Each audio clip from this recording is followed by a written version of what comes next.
Sean todos bienvenidos. Muy buenas tardes. Es para mí un placer y un honor estar con ustedes el día de hoy en Hagamos un Trueque, evento exclusivo de TLC Magazine México.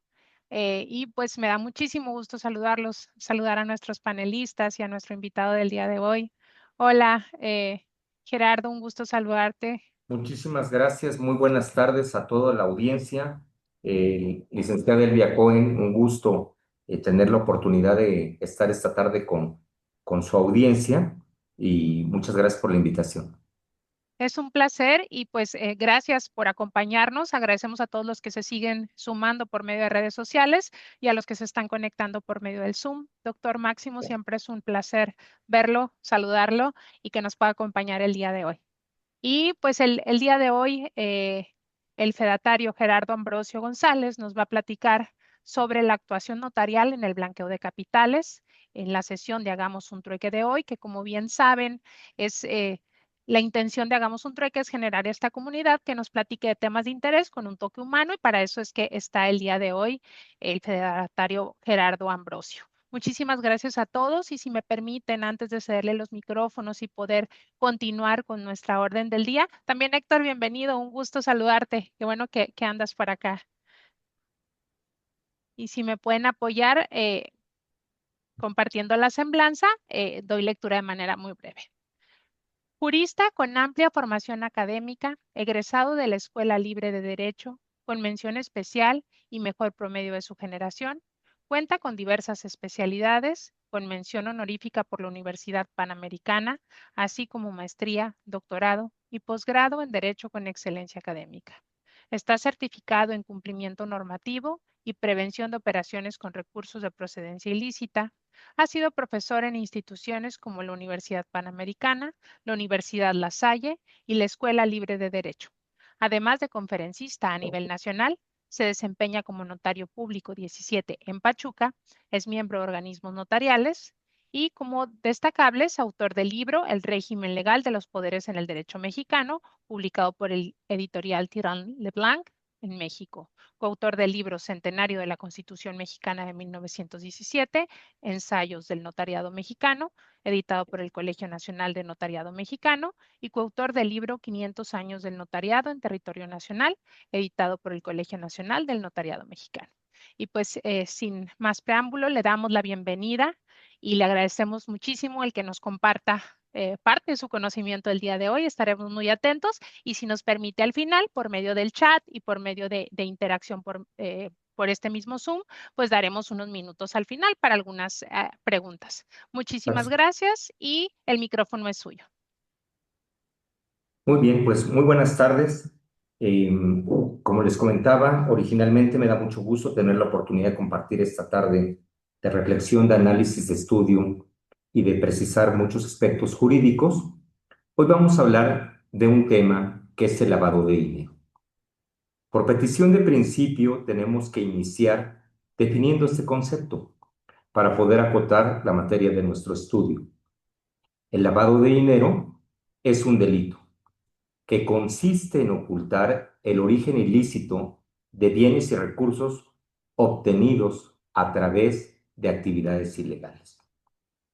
Es muy importante que nosotros sepamos que en materia de lavado de dinero se desarrollan tres etapas que necesariamente convergen y que dan lugar precisamente a la comisión de esta conducta delictiva.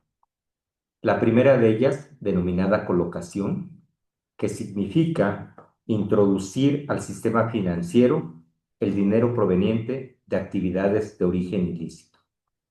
Y estas actividades de origen ilícito se consideran los delitos subyacentes, porque aquí tenemos el tema de trata de personas, tenemos el tema del narcotráfico, la extorsión, el peculado, la evasión, la elusión fiscal, tenemos el caso de robo de vehículos, el supuesto de operaciones que se llevan a cabo violando la materia aduanera, y en consecuencia existen un sinnúmero de delitos subyacentes que producen recursos y que posteriormente se colocan y afectan la estabilidad del sistema financiero. La segunda etapa, ¿cuál es? La llamada estratificación. Y esta llamada estratificación implica que se empieza a disponer de esos recursos que se ingresaron al sistema financiero y generalmente se llevan a cabo con la finalidad de adquirir activos, que fundamentalmente son activos inmobiliarios, equipos de transportes aéreos, marítimos o terrestres, la adquisición de joyas y relojes. Eso es fundamentalmente la manera en que se lleva a cabo esta segunda etapa de estratificación. Y la tercera y última es lo que se conoce como la integración. Y la integración se traduce en que esos bienes que fueron adquiridos originalmente por la persona que obtiene los recursos de procedencia ilícita en su carácter de adquirente, posteriormente los enajena. Y al momento en que los enajena, obtiene una contraprestación y se vuelve en un receptor del ingreso. Y en ese momento ya tiene una razón o justificación por la cual obtuvo esos recursos. ¿Y cuál es esa justificación? Pues simplemente dirá, vendí un inmueble, transmití la propiedad de un vehículo automotor, un vehículo marítimo o un vehículo aéreo, o enajené determinadas obras de arte, o llevé a cabo la enajenación de oro acuñado, y de esta manera se cumple con el círculo de las tres etapas del lavado de dinero. En el lavado de dinero existe una figura que se denominan sujetos obligados. ¿Quiénes son los sujetos obligados? Todos aquellos que debemos de participar precisamente en llevar a cabo una actividad profesional, comercial, en la que se puede utilizar la misma con una finalidad de lavado de activos. En el caso precisamente del lavado de dinero, como sujetos obligados tenemos dos de carácter principal. ¿Cuáles son? Primero, las instituciones financieras que realizan cualesquiera de las actividades como intermediarios bancarios o no bancarios en los términos del artículo 14 de la Ley Federal para la Prevención e Identificación de Operaciones con Recursos de Procedencia Ilícita. Y tenemos lo que se denominan las actividades y profesiones no financieras designadas, entre las que nos encontramos los notarios, los corredores, los contadores, los abogados, los consultores, y que precisamente realizamos alguna actividad de las 16 que se mencionan como actividad vulnerable en el artículo 17 de la ley. Y estos sujetos obligados debemos de cumplir con una serie de obligaciones que fundamentalmente están contenidas, mas no de carácter numerus clausus, sino de carácter general en el artículo 18 de la Ley Federal para la Prevención e Identificación de Operaciones con Recursos de Procedencia Ilícita. Ahora, tenemos que ir acotando nuestra materia de estudio. Un tema fundamental en toda reflexión jurídica es saber cuál es la materia de nuestro estudio. Y tenemos que decir que existen dos instrumentos normativos. Uno de carácter o de origen de derecho internacional público y otro de carácter o de origen de derecho interno o derecho doméstico o derecho nacional. En el primer caso, tenemos las 40 recomendaciones del Grupo de Acción Financiera Internacional. Las 40 recomendaciones son el estándar internacional en materia de prevención y combate al lavado de dinero. Pero aquí habría que hacer un momento de análisis. Las 40 recomendaciones analizan tres tópicos. ¿Cuáles son? El lavado de dinero o blanqueo de capitales. El segundo punto es el financiamiento al terrorismo. Y el tercer tópico es el financiamiento a la producción para la proliferación de armas de destrucción masiva. Nosotros tenemos que tomar en consideración que nuestra realidad nacional de estos tres tópicos originalmente recogió uno, posteriormente con la reforma a la ley del 16 de julio de 2025 recogió el segundo y el tercero no se ha incluido en nuestro derecho interno mexicano. A nivel nacional, nosotros tenemos que tener en consideración que nuestro marco regulatorio en materia de blanqueo de capitales fundamentalmente se contiene en la Ley Federal para la Prevención e Identificación de Operaciones con Recursos de Procedencia Ilícita, ordenamiento que surge en el año de 2012 y que acaba de tener el año pasado una reforma importante, trascendente, respecto de algunos puntos que vamos a tratar en este momento de nuestro estudio, que está publicada el 16 de julio del año 2025. Tenemos un reglamento, el reglamento de esta ley, que se publica en el 2013 y que tiene una importante reforma el 27 de marzo de este año, que es precisamente estas dos cuestiones, la reforma a la ley y el reglamento, los tópicos más importantes que existen hasta ahorita en la actualidad y en las novedades de esta materia. Debemos de tener en cuenta que también existen unas reglas de carácter general que están emitidas por la Secretaría de Hacienda y Crédito Público. Estas reglas de carácter general lo que determinan es una serie de requisitos de conveniencia, de oportunidad, para hacer más fácil la aplicación en el ámbito administrativo de la ley y del reglamento emitidos. La ley emanada del Congreso de la Unión y el reglamento creado por el Ejecutivo Federal. Pero en estas reglas de carácter general es muy importante tener en consideración que ya que existe la obligación de los sujetos obligados de integrar un expediente individual de personas que participan en actividades vulnerables, un punto a destacar es la creación de los anexos. El anexo me permite crear el expediente individual de actividad vulnerable, pero hay distintos tipos de anexos. ¿A qué atiende esta circunstancia? Bueno, atiende esta circunstancia a que, dependiendo del sujeto que participa en la actividad vulnerable, es el anexo que se debe de utilizar. Por ejemplo, el anexo 3 es de personas físicas nacionales o de personas extranjeras que tienen una condición migratoria de residente permanente o de residente temporal en territorio mexicano. El anexo 4, por ejemplo, es de personas morales de nacionalidad mexicana.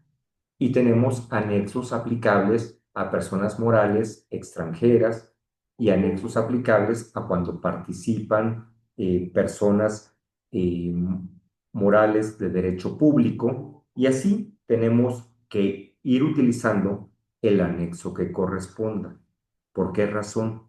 Porque nosotros tenemos que documentar nuestro expediente de actividad vulnerable de manera individual y debemos de conservar toda la información relacionada con ese expediente, así como de los avisos que presentamos y de los acuses de los mismos y de la documentación soporte, hoy por un plazo de 10 años de manera física o de manera electrónica.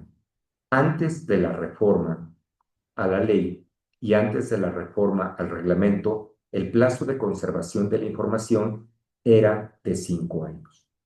¿Esto a qué atiende? Bueno, atiende al estándar internacional, a que la recomendación correspondiente del Grupo de Acción Financiera Internacional considera más apropiado que el plazo sea de 10 años. Y para efectos de nuestra realidad nacional, pensamos en el plazo. Y el plazo de 10 años, ¿qué importancia tiene? Que es el plazo máximo previsto en las leyes civiles para la prescripción extintiva o liberatoria. Y con esa precisamente adecuación al término se satisfacen dos aspectos. El primero, ajustarnos al estándar internacional, y el segundo, ser congruente y acorde a la norma sustantiva en materia de prescripción negativa o liberatoria que existe en el Código Civil Federal, norma supletoria de las cuestiones fiscales, norma supletoria de las cuestiones administrativas, y que por tanto inciden y tienen relación y relevancia con nuestra materia de lavado de dinero.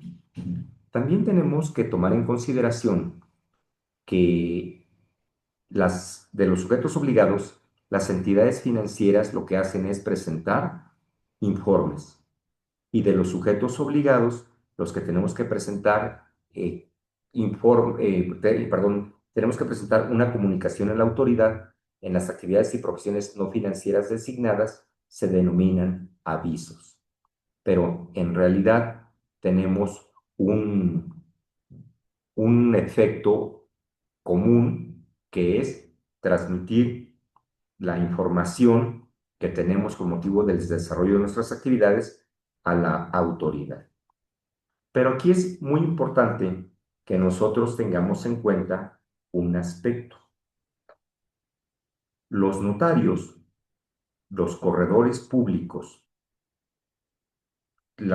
algunos servidores públicos y las personas facilitadoras públicas o privadas, en términos de la Ley General de Mecanismos Alternativos de Solución de Controversias, es precisamente los sujetos obligados que tenemos el carácter de fedatarios públicos. Porque generalmente cuando se piensa en el caso del notario, cuando se piensa en el caso del corredor público, pareciera ser que somos los únicos que tenemos el carácter de depositarios de fe pública, y esto no es correcto. La fe pública en el Estado mexicano se ejerce a través de dos mecanismos. En algunos casos, como es una atribución del Estado mexicano, la ejerce directamente a través de una autoridad competente por conducto de un servidor público a quien delega esa atribución en términos de un reglamento interior, y en otros casos la ejerce el Estado mexicano a través de un tema de delegación. Y cuando se lleva a cabo la delegación de la fe pública, en consecuencia, tenemos el supuesto de otorgamiento de patentes o fiat notariales, otorgamiento de habilitaciones para los corredores públicos. Vamos a precisar, y antes de continuar, ¿qué se entiende por estas actividades y profesiones no financieras designadas? Son una parte fundamental. Pueden ser definidas como aquellas que por su naturaleza y características son susceptibles de ser utilizadas por sus clientes o usuarios para llevar a cabo actos u operaciones con recursos de procedencia ilícita. En el caso en concreto, insisto, son todas las actividades previstas en el artículo 17 de la ley en sus 16 fracciones, que ha sufrido modificaciones artículo 17. ¿Con qué finalidad? Con la finalidad de ir ampliando el número de actividades para hacer un marco regulatorio más completo, más perfecto, y evitar que existan áreas de oportunidad a través de las cuales se pueda llevar a cabo el blanqueo de capitales. Pero por una cuestión de análisis precisamente en materia de fe pública, nosotros nos tenemos que ceñir en este artículo 17 a una fracción. ¿Cuál es esa fracción? La fracción es la fracción decimosegunda. Y esta fracción decimosegunda está dividida en dos apartados. El apartado A, que aplica a notarios públicos, y el apartado B, que concierne a corredores públicos. Que quede claro que el corredor y el notario tienen un común denominador. ¿Cuál es? Que son fedatarios públicos. ¿Cuál es la diferencia específica? Que hay algunas actividades exclusivas de notarios que no pueden desarrollar los corredores. Por ejemplo, operaciones relativas a bienes inmuebles, ya sea por su naturaleza, por destino o por disposición de la ley, es una cuestión vedada a los corredores públicos. Y tampoco pueden intervenir en materia de poderes, de acuerdo con la Ley Federal de Correduría Pública y el reglamento de la Ley Federal de Correduría Pública.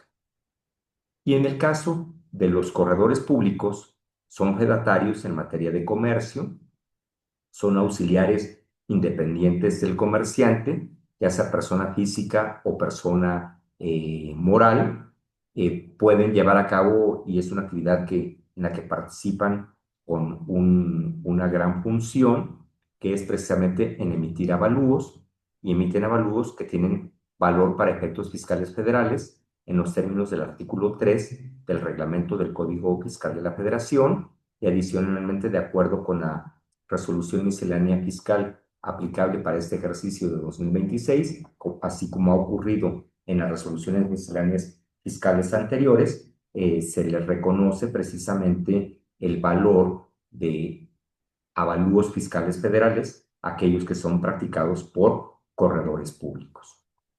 Pero vamos hoy a ceñirnos, precisamente porque nuestra materia de estudio y un servidor tiene el carácter de fedatario público notario, vamos a ceñirnos precisamente a esta materia. Y aquí tenemos 5 actividades. La primera actividad es la transmisión o constitución de derechos reales sobre bienes inmuebles, salvo aquellas garantías que se constituyan en favor de instituciones del sistema financiero u organismos públicos de vivienda. Aquí tenemos que establecer que toda transmisión de propiedad, sea inter vivos, sea mortis causa, y siendo inter vivos a título gratuito o a título oneroso, debe precisamente de quedar englobada en este inciso A del apartado A de la fracción 12ª del artículo 17 de la ley. Sin embargo, quedan excluidas de esta categorización de actividad vulnerable aquellas garantías que se constituyan a favor del sistema financiero, de los integrantes del sistema financiero, y aquellos que se constituyan a favor de organismos públicos de vivienda, entiéndase por ellos, Fobiste, Infonavit, el ISFAN. ¿Correcto? Entonces, ahí tenemos ese aspecto. Primer punto, esa actividad por su propia naturaleza es vulnerable, pero existe una disposición en la ley en la que se determina la necesidad de que en algunas actividades vulnerables se da aviso cuando se rebasa un determinado umbral, y en otras siempre se da aviso independientemente del valor de la operación y se atiende a la naturaleza de la operación. Sí queda claro ese esquema. En este caso, se atiende al primer criterio y se va a hacer objeto de aviso siempre y cuando la comparación de 3 valores sea igual o superior a 8,000 unidades de medida y actualización. ¿Qué valores se comparan? Se comparan el valor de operación, el valor catastral y el avalúo. El que resulte mayor es el que nos va a determinar la base, y esta base, si es igual o superior a 8,000 UMAS, es objeto de aviso. ¿Cuál es el equivalente a 8,000 UMAS? El valor de la UMA a partir del 1 de febrero de este año es de 117.31, de acuerdo con la publicación llevada a cabo en el Diario Oficial de la Federación. Y en consecuencia, en estos casos tenemos precisamente que llevar a cabo el aviso. El aviso tenemos que atender a varias cuestiones. La primera, existen diferentes tipos de avisos en materia de lavado de dinero para efectos de los notarios. El primero, el aviso cuando es igual o superior a 8,000 UMAS, tratándose de transmisión de propiedad o constitución de derechos reales. Tendríamos otro aviso que es sumamente importante. Si en un mes no llevamos a cabo no llevamos a cabo actividades vulnerables o no llevamos a cabo actividades vulnerables que sean objeto de aviso, tenemos que informarle a la autoridad y decirle, no realicé ninguna actividad vulnerable que sea objeto de aviso y por lo tanto presento en este mes el aviso en ceros. También existe la posibilidad del aviso de 24 horas. ¿Cuál es el supuesto para que se presente un aviso de 24 horas? El supuesto es que existe alguna irregularidad grave. El propio portal en materia de lavado de dinero determina los supuestos en los que se tiene que informar a la autoridad en un plazo de 24 horas, precisamente porque se ha cometido una infracción grave a la ley, a la normatividad en materia de lavado de dinero. Por ejemplo, si yo como notario soy eh, con, con un ejercicio de violencia, me llevan a firmar un instrumento, en ese momento tengo que darle aviso a la autoridad en 24 horas. Si los clientes se niegan a presentar la documentación soporte, se niegan a identificarse y a pesar de ello se hace la operación, se tiene que dar un aviso de 24 horas. Hoy con la reforma del 16 de julio de 2025 a la ley, tenemos el tema en que se lleve a cabo o no se lleve a cabo la operación, cuando tengamos un temor fundado de que esa operación implica transgresión al marco regulatorio en materia de blanqueo de capitales, tenemos que dar el aviso y tenemos que identificar a la persona que pretendió llevar a cabo la operación con nosotros, lo anterior precisamente con la finalidad de poder darle a conocer a la autoridad lo que está ocurriendo y para que ésta, en ejercicio de sus facultades constitucionales y legales, pueda precisamente llevar a cabo los procedimientos de verificación, de investigación y de imposición de sanciones que correspondan. Tenemos en este sentido una novedad que se contiene en la reforma a la ley y que se desarrolla en el reglamento, que me parece verdaderamente algo muy afortunado. Ahora bien, nuestra segunda actividad de las 5 en que los notarios podemos participar es tratándose de poderes, ya sean poderes para actos de administración o poderes para actos de dominio con carácter de irrevocable. Las diferentes legislaciones locales en materia en materia civil precisamente determinan la posibilidad de que haya, por excepción, poderes con carácter de irrevocable. Generalmente, las causas que los producen son dos.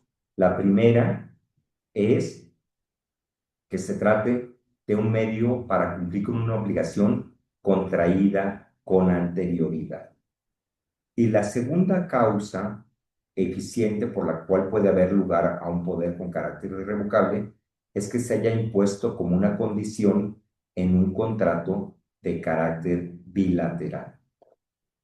En este supuesto, ¿por qué se habla de poderes irrevocables para actos de administración y para actos de dominio? Porque nosotros tenemos que partir de la existencia de tres tipos de patrimonio.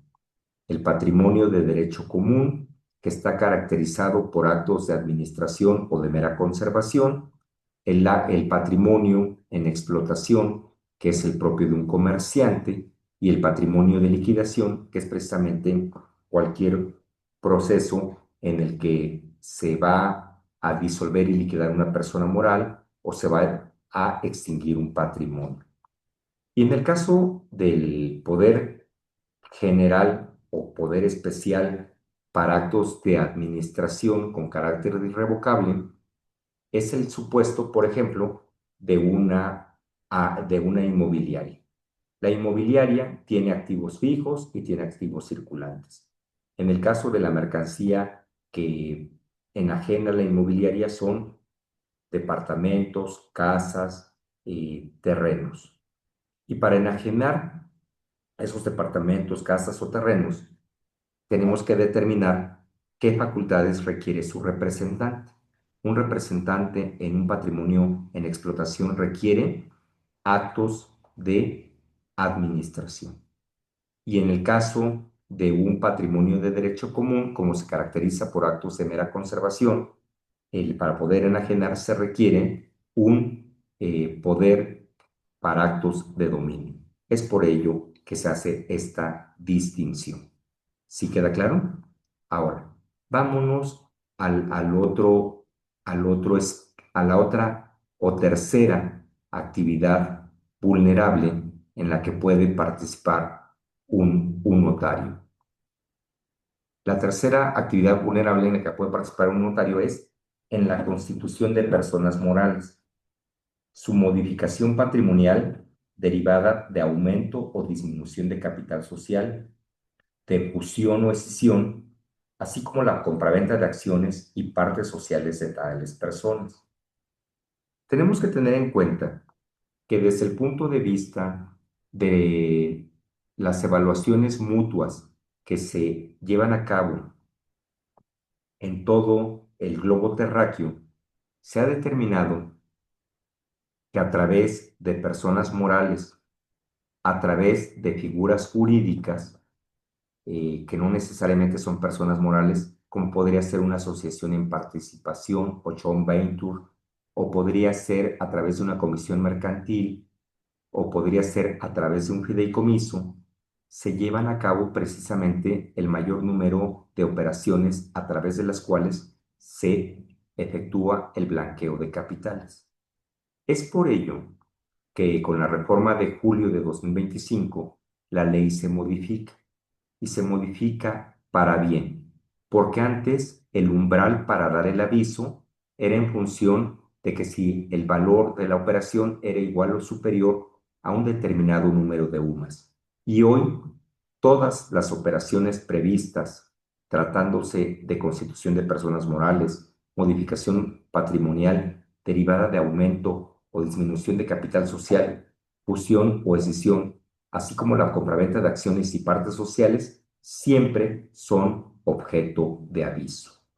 Siempre son objeto de aviso, lo cual cumple precisamente con el estándar internacional en la materia. Ahora bien, tenemos también el caso de la constitución o modificación de fideicomisos traslativos de dominio o de garantía. Nosotros debemos de partir de aquí y hacer una precisión. ¿Cuál es esa precisión? La primera es que el fideicomiso, desde el punto de vista de la Ley General de Títulos y Operaciones de Crédito, por definición, todo fideicomiso es traslativo de dominio. Tradicionalmente, en el sistema financiero, en la normatividad financiera, se distinguió entre fideicomisos traslativos de dominio, de garantía o de administración. Hoy por hoy, todos los fideicomisos son traslativos de dominio por definición.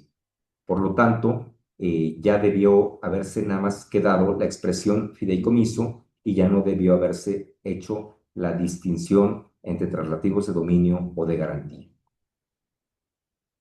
No tendrán el carácter de actividad vulnerable aquellos fideicomisos constituidos a favor de instituciones del sistema financiero u organismos públicos de vivienda. Y tenemos que tener en claro que, a pesar de ser una actividad vulnerable, insisto, no necesariamente será objeto de aviso. En materia de constitución o modificación de fideicomisos será objeto de aviso cuando la operación sea igual o superior al valor de 4,000 UMAS, que el valor de 4,000 UMAS es el importe de 469,240 pesos moneda nacional. Y la quinta operación en la que se interviene como notario en materia de actividad vulnerable es tratándose del otorgamiento de contratos de mutuo o de crédito, ya sea con garantía o sin garantía, en los que no forme parte como acreditante, como acreedor, el sistema financiero o algún organismo público de vivienda. Las operaciones previstas precisamente en este inciso siempre serán objeto de aviso. Y siempre serán objeto de aviso porque aquí la importancia o la forma en que se lleva a cabo precisamente estas operaciones de apalancamiento dan precisamente lugar a que exista la necesidad de informarle a la autoridad para que no vayan a llevarse a cabo un sinnúmero de operaciones de esta naturaleza que permitan introducir al sistema financiero y a la economía recursos que no tengan un origen correcto, un origen conforme al marco regulatorio aplicable. Entonces, estas son las 5 actividades en las que tenemos que cumplir, que tenemos como actividades vulnerables para efectos de notarios públicos. Hay un aspecto que es sumamente importante, trascendente en esta materia. ¿Cuál es? El artículo 33 de la ley. El artículo 33 de la ley, ¿qué me dice? Que tengo que identificar la forma de pago, que debo de determinar la época de pago, la forma de pago, la moneda de pago y que debo de precisamente de hacer constar en el instrumento cómo se dio cumplimiento a obligaciones de carácter dinerario. Y habría que determinar precisamente y resolver una pregunta. En en todas las operaciones vulnerables del notario existen restricciones en el uso del efectivo. La respuesta es sí existen restricciones en el uso del efectivo en aquellos casos que de manera limitativa prevé el artículo 32 de la Ley Federal para la Prevención e Identificación de Operaciones con Recursos de Procedencia Ilícita. Y aquí tenemos que en la constitución o transmisión de derechos reales sobre bienes inmuebles se admite el pago en efectivo hasta de 8,025 UMAS, que equivalen a 941,412 pesos 75 centavos moneda nacional. Y también tenemos, esto de acuerdo con la fracción primera del artículo, con el artículo 32, y de conformidad con el artículo 32 en la fracción sexta.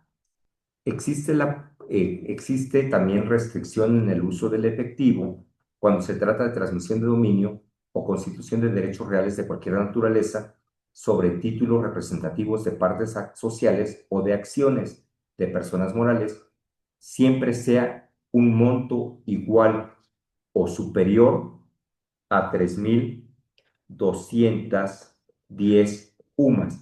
Denme un minutito y por favor, ahorita regreso con ustedes para que les dé el monto de la operación, perdón, el monto de la operación de la equivalencia. Un minuto.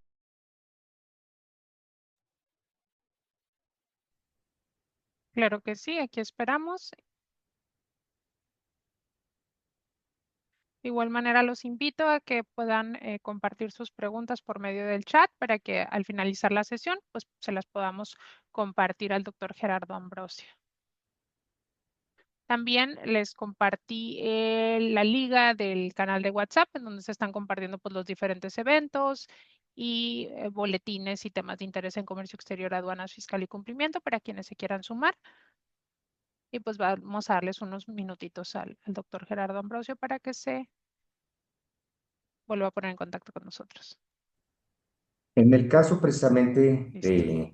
de las partes sociales, tenemos que son 3.210 UMAS, que equivalen a la cantidad de 376.566 pesos, moneda nacional. En esos casos, es el monto que tenemos como el uso del efectivo.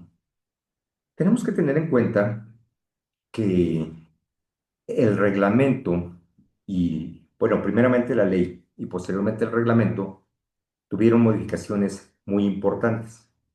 Y una modificación muy importante es tratándose de la identificación de personas políticamente expuestas, porque el punto de las personas políticamente expuestas es un aspecto que en el estándar internacional se considera como un sujeto que participa como usuario o cliente de quien realiza una actividad vulnerable y que representa un riesgo medio o un alto riesgo, dependiendo de que sea una persona políticamente expuesta de carácter nacional o una persona políticamente expuesta de un país extranjero. La ley, con la reforma del 16 de julio de 2025, define ya con una puntualidad en su artículo tercero, en su fracción novena, qué se entiende por una persona políticamente expuesta. Y lo define de la siguiente manera: como aquella persona física que desempeña o ha desempeñado funciones públicas en territorio nacional o en un país extranjero, así como las personas relacionadas con ellas que cumplan con las condiciones y características que la Secretaría de Hacienda y Crédito Público establezca en reglas o disposiciones de carácter general. Entonces, ahorita, mientras todavía no exista una lista de personas políticamente expuestas, pues tenemos todavía un vacío en el sentido de que tenemos que considerar quién es una persona políticamente expuesta, porque ahí vamos a tener precisamente la intervención de distintas autoridades que deben de aportar la información necesaria para poder precisamente tener una lista de estas personas que tienen este carácter.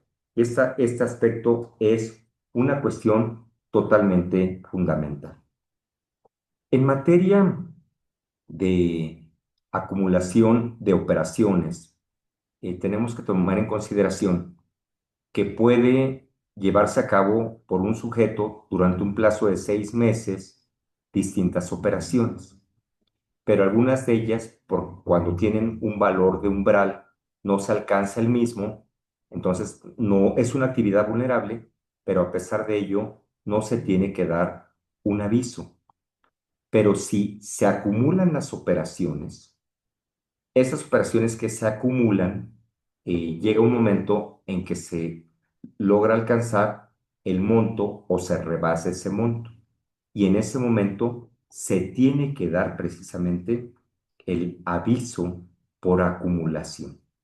Y el aviso por acumulación me parece que desde el origen de la ley y en el reglamento, en su texto original, fue muy afortunado. Sin embargo, hoy en la reforma al reglamento existe una mayor puntualidad precisamente en el momento en que se tiene que presentar. Entonces, esto es un aspecto muy relevante.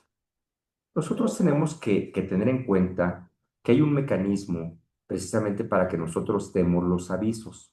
Todos los avisos que presentamos son de carácter electrónico y los avisos que se presentan de carácter electrónico se llevan a cabo a través de dos portales.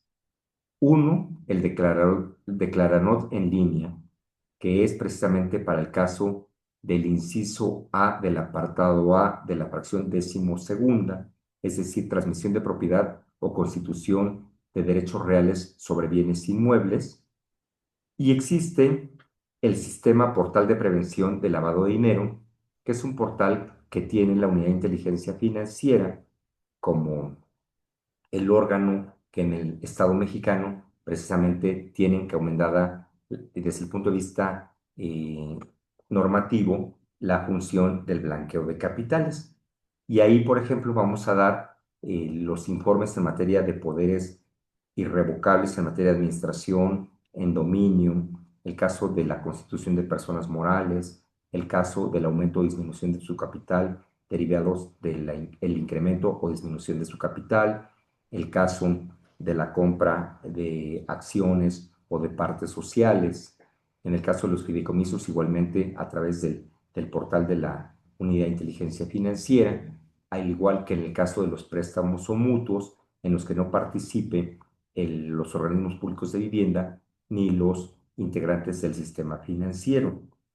En, en este tenor, nosotros tenemos que tener muy claro que nuestra función, desde el origen de la ley, desde el origen del reglamento y en la actualidad, está basado en un tema de compliance.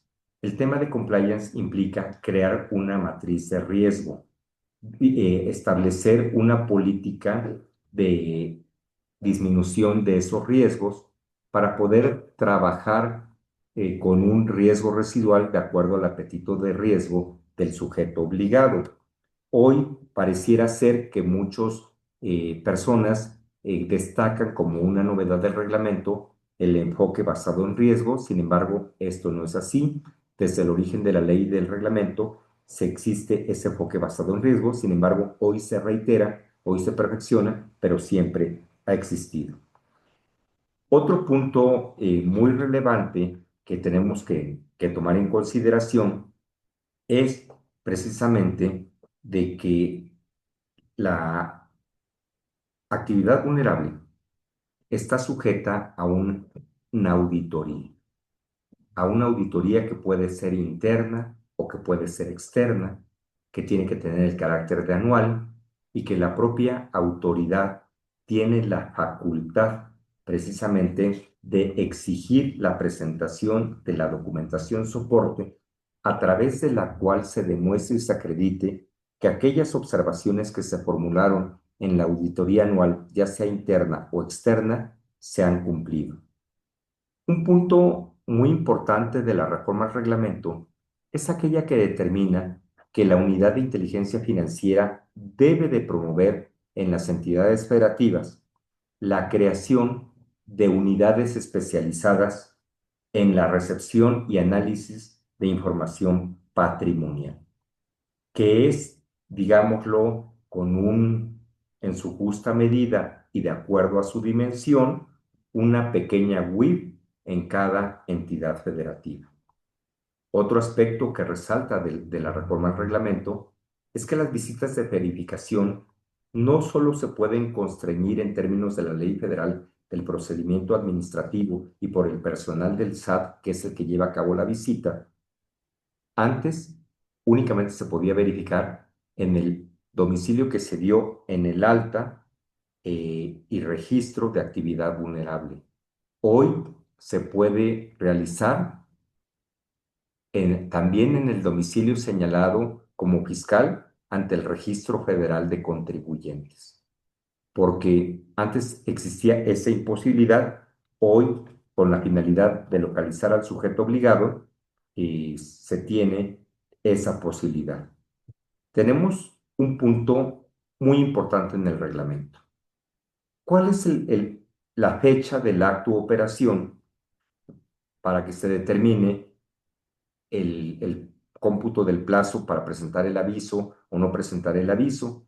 El artículo 5 del reglamento, hoy reformado, determina que las reglas de carácter general en cada actividad vulnerable determinarán el momento en que se considera realizada la operación.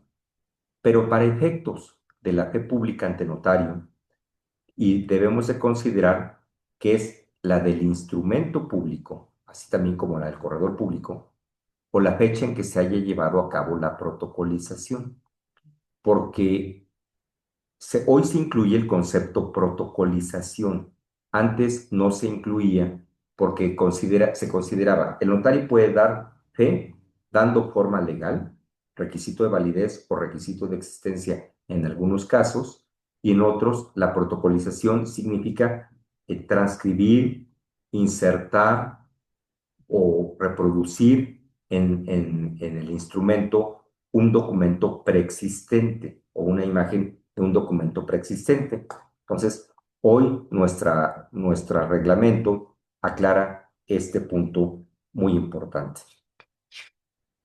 A grosso modo, la parte más relevante de la reforma al reglamento se constreñiría en los puntos en que he comentado. Sin embargo, ustedes tienen que tomar en consideración que existe un programa de regularización, perdón, de los sujetos obligados previsto en el artículo 55 de la ley.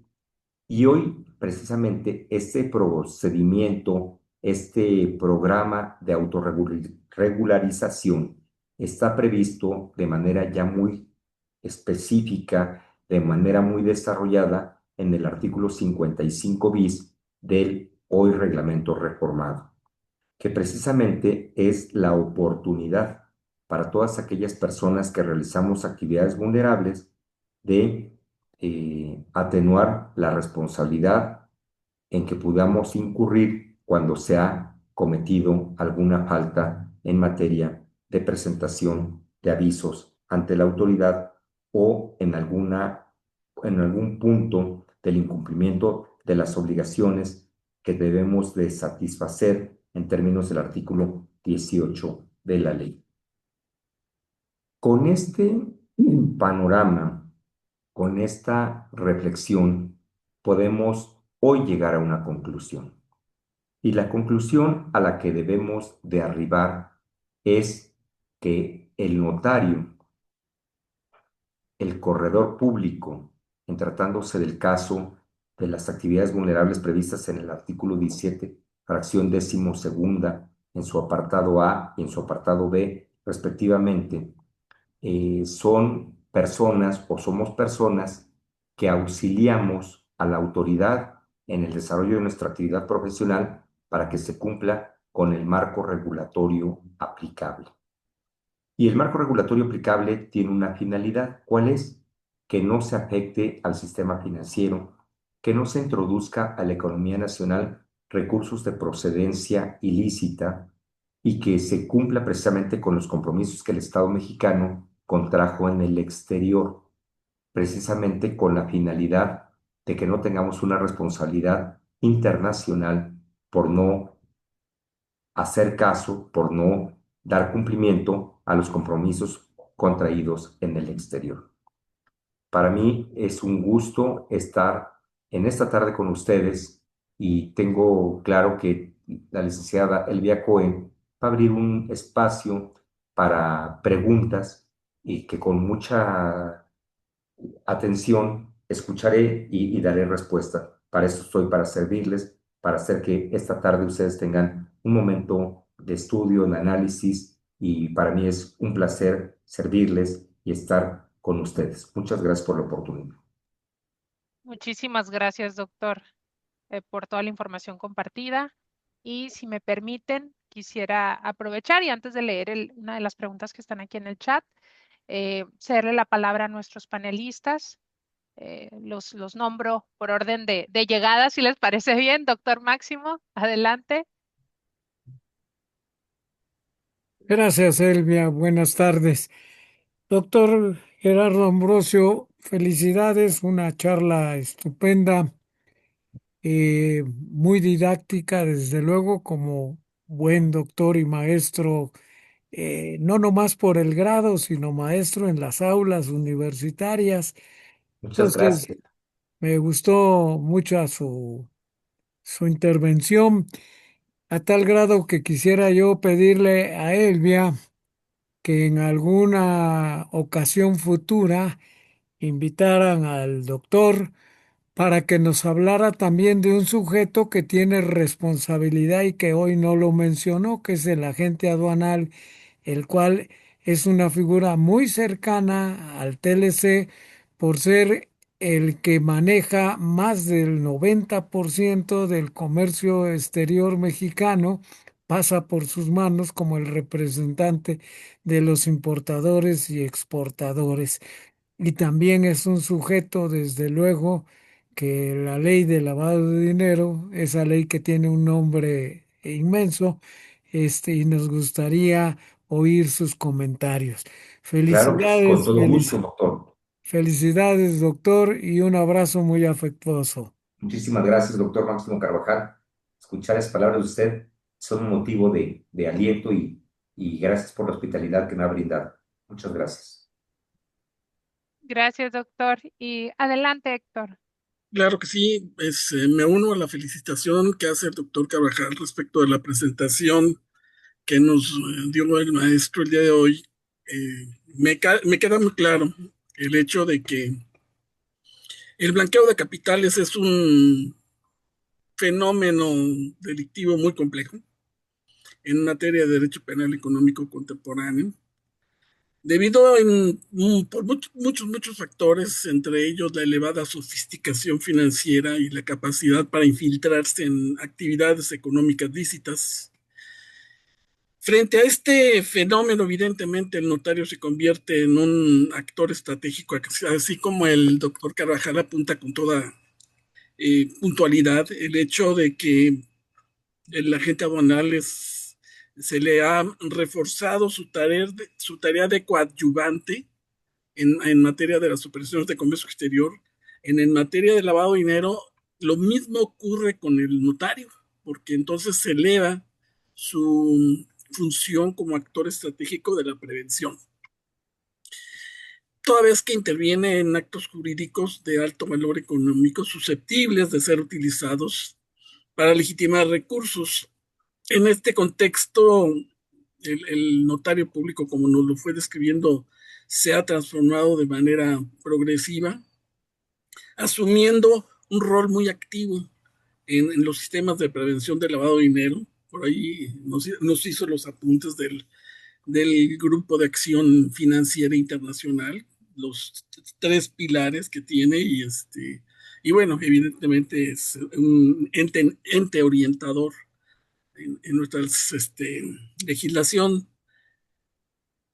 Y si tomamos en consideración que el notario es un sujeto obligado en esto, porque lo apuntó el notario al tener esa intervención, esa coadyuvancia, debe velar por su estricto cumplimiento, de tal manera que por ahí se habla de gatekeepers, que en este caso son sujetos de control del sistema jurídico y financiero, lo que implica su intervención profesional y pues toda vez que, así como el agente aduanal tiene contacto hipotéticamente con el 100% de la mercancía, lo mismo ocurre con el agente y el corredor público, que tienen contacto con el 100% de las actividades vulnerables, de tal forma que son, diríamos, una responsabilidad relevante con el objeto de combatir en la medida de lo posible este ilícito.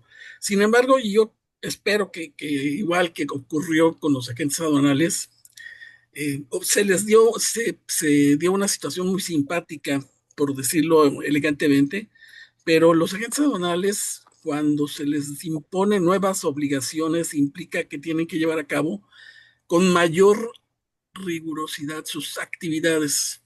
Y esto incluye en muchas ocasiones tener un cuerpo de apoyo más profesional y más voluminoso, es decir, aumentar sus costos. Y ahora, en el caso de los notarios, yo me imagino que ocurre lo mismo. Lo comento porque a nivel de comercio internacional sí se ha manifestado cierta inconformidad por parte de los usuarios que los agentes aduanales a partir de este año incrementaron sus honorarios. Mi pregunta es si en el caso de los notarios públicos esta incremento de obligaciones, ¿no les implicó incremento de costos de sus servicios? Sin lugar a dudas, el dar cumplimiento a cuestiones de carácter formal y material en materia de lavado de dinero implica un mayor costo operativo. Sin embargo, habrá que atender que la mayor parte de las entidades federativas contienen o existe un arancel de nuestros servicios, y ese arancel se debe de observar. Sin embargo, habrá que destacar que en el propio arancel se prevé conceptos para poder integrar el expediente de actividad vulnerable, presentar informes y avisos. De alguna manera, en aquellas entidades federativas en las que existe un arancel, no existe la posibilidad de incrementar el monto de los honorarios, pero el propio arancel reconoce este gasto operativo y de alguna manera se tiene la posibilidad de tener un ingreso para precisamente satisfacer este gasto operativo. Y en aquellas otras entidades en las que no existe un arancel, realmente, como todo en la economía, se rige por la ley del mercado. Y existe un mercado de bienes o servicios, y ese mercado de bienes o servicios va siendo un parámetro para determinar el costo o el valor de esos honorarios. Pero la idea es que no por cumplir con la ley se puede tener una justificación desde el punto de vista ético para incrementar los honorarios. Debemos de partir de una realidad. Como personas depositarias de fe pública por delegación del Estado mexicano a través de las entidades federativas, lo que tenemos que hacer es servirle a la sociedad, servir a la autoridad. No debemos de pensar en servir por el ingreso, sino debemos de pensar en servir porque es nuestra obligación, porque es nuestra responsabilidad, porque es nuestra vocación, porque es nuestro oficio. Y lo más importante es cumplir con los objetivos de nuestra institución. A mí en lo particular, para el caso muy concreto, el tema del honorario pasa a un segundo plano. ¿Qué quiero hacer? Cumplir con mi profesión, porque debemos de ser garantes del cumplimiento del Estado constitucional democrático de derecho. Esa es la reflexión que yo le podría hacer, doctor Héctor Castro Herrera. Muchas gracias por sus palabras, muy agradecido. No, agradezco muchísimo porque definitivamente el Estado mexicano cada vez es más delgadito administrativamente y requiere más apoyo. Y se ha buscado este apoyo para el cumplimiento de sus funciones a través de terceros que se convierten en coadyuvantes, como lo comentaron en su momento con toda oportunidad. Y qué bueno que hayan asumido esa tarea con toda la responsabilidad. Y para nosotros los usuarios de esos servicios, evidentemente nos garantizan que no vamos a tener problemas a futuro. Y de verdad, Claro, pero el tema es muy, muy, muy complejo, muy árido y muy difícil. porque notaría abierta, juzgado cerrado. Es correcto.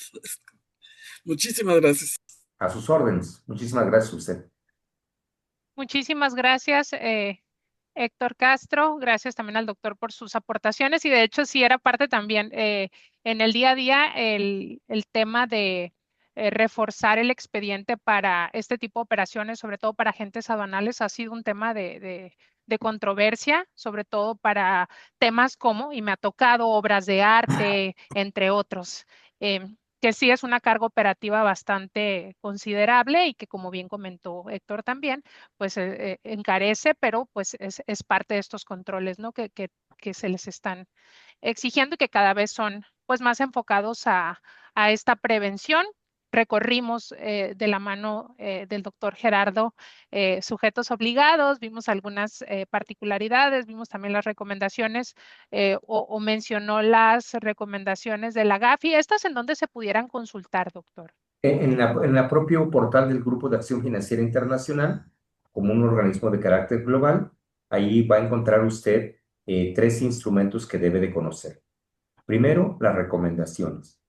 Segundo, la mayor parte de las recomendaciones contienen en la parte final una nota interpretativa.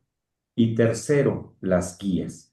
que son criterios orientadores para la aplicación precisamente de este estándar internacional en materia de blanqueo de capitales.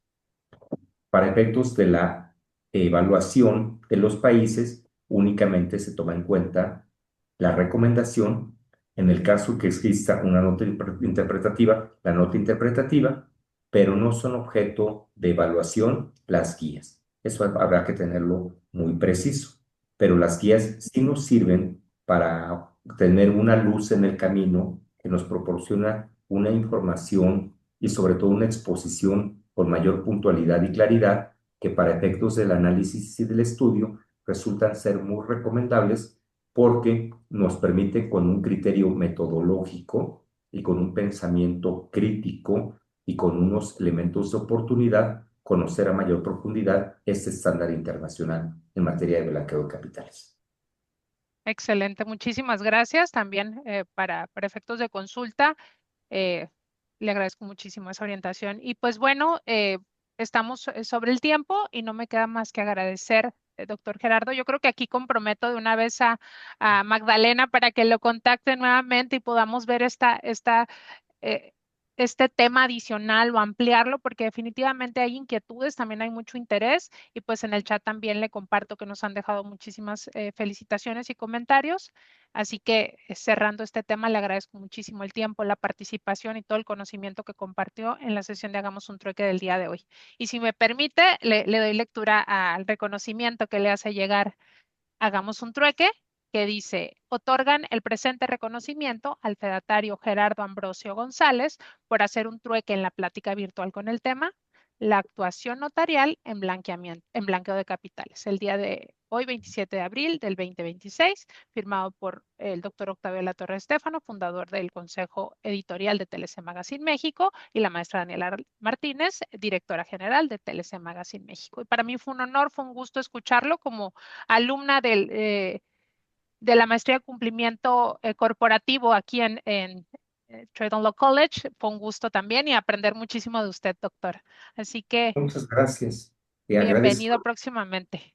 la oportunidad y tantas veces ustedes me tengan la oportunidad de invitarme, con mucho gusto trataremos aquellos temas de actualidad, aquellos temas de nuevos que se tienen que tratar en este foro mexicano, porque hoy un punto más muy relevante que en la propia materia de lavado de dinero, la ley y el reglamento destacan, es la necesidad de la actualización, es la necesidad de tener un conocimiento profundo, un conocimiento actual, con la finalidad de poder desempeñar altas responsabilidades. Entonces tenemos que fomentar, como se fomenta en esta hermosa universidad, la capacitación, la divulgación de conocimiento y la difusión del propio conocimiento. Una tarde muy agradable. Muchísimas gracias. Muchísimas gracias y muchísimas gracias a todos los asistentes, a todos los que nos acompañan y son parte y siempre suman a esta comunidad de Hagamos un Trueque, evento exclusivo de TLC Magazine México. Un placer y que tengan excelente tarde todos. Hasta pronto. Nos vemos el miércoles. Muchas gracias. Hasta luego.